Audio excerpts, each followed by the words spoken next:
April 29, 1945, Berlin, Germany. The night air inside the prison is damp and unmoving. In a narrow concrete cell beneath the Reich Chancellery, a man listens to footsteps echo down a corridor that smells of rust and disinfectant.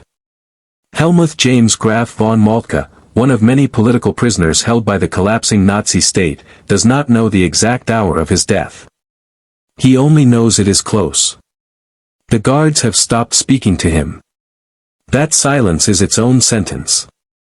Across Europe and the Pacific, World War II is reaching its violent conclusion.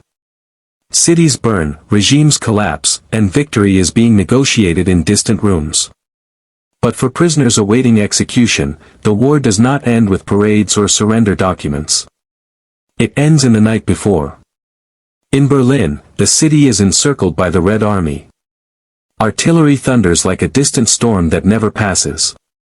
Prisoners hear it through stone walls and barred windows.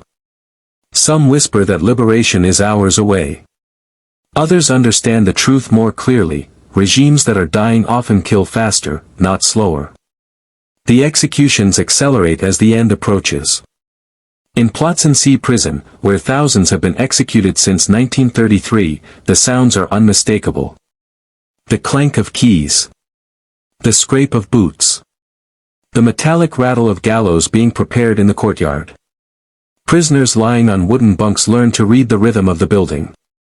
When the guards walk slower, it means dawn is near. When they walk quickly, it means someone else has been chosen. What prisoners hear is not constant screaming. It is worse than that. It is fragments. A single cry cut short.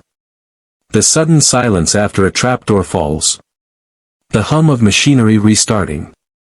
Then footsteps retreating, leaving the night intact, as if nothing has happened. Similar nights unfold across occupied Europe. Paris, August 1944.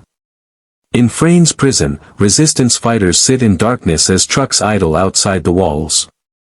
Engines are left running to drown out gunshots. Prisoners hear names being called in firm, rehearsed voices. Some men answer. Some do not. Those who remain listen to the trucks pull away, knowing the road leads to a forest, a ditch, and no return. The city above them is preparing to rise against occupation, but underground, time is measured in minutes, not movements. Rome, March 23, 1944. After a partisan attack kills German soldiers, the Nazis retaliate with mechanical cruelty. In the Ardeatine caves, Italian prisoners are marched forward in groups of 5. Those waiting hear muffled gunshots echo through stone tunnels. They hear bodies falling, then silence, then the next group being summoned. The men waiting know the math. They count the shots. They know exactly when their turn will come. In the Pacific, the sounds are different but the meaning is the same.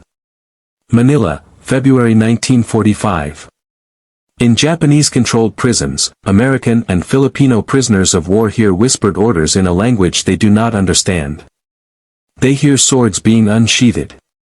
They hear guards arguing quietly, uncertain whether to carry out executions or flee the advancing U.S. forces. Some prisoners are killed hours before liberation. Others survive by chance alone. The war's ending is not synchronized. Death arrives early for many. What binds these nights together is not ideology or geography. It is the psychological torment of anticipation. Prisoners do not fear death in the abstract. They fear the waiting. The mind fills the darkness with memory, regret, prayer, and unfinished sentences never spoken aloud. Some write letters they know will never be delivered. Some press their ears to the wall, listening for signs that the world outside is changing fast enough to save them.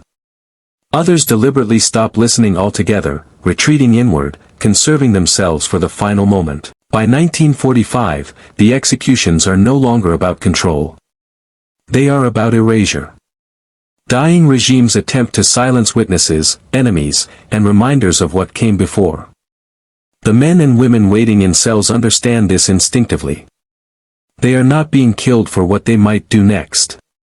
They are being killed for what they already represent. As dawn approaches in prisons across the world, the sounds change again. Birds begin to sing. Somewhere above ground, people wake up. Papers will soon announce victories, surrenders, endings. But for those still behind locked doors, the war's final sound is not celebration. It is the key turning in the lock.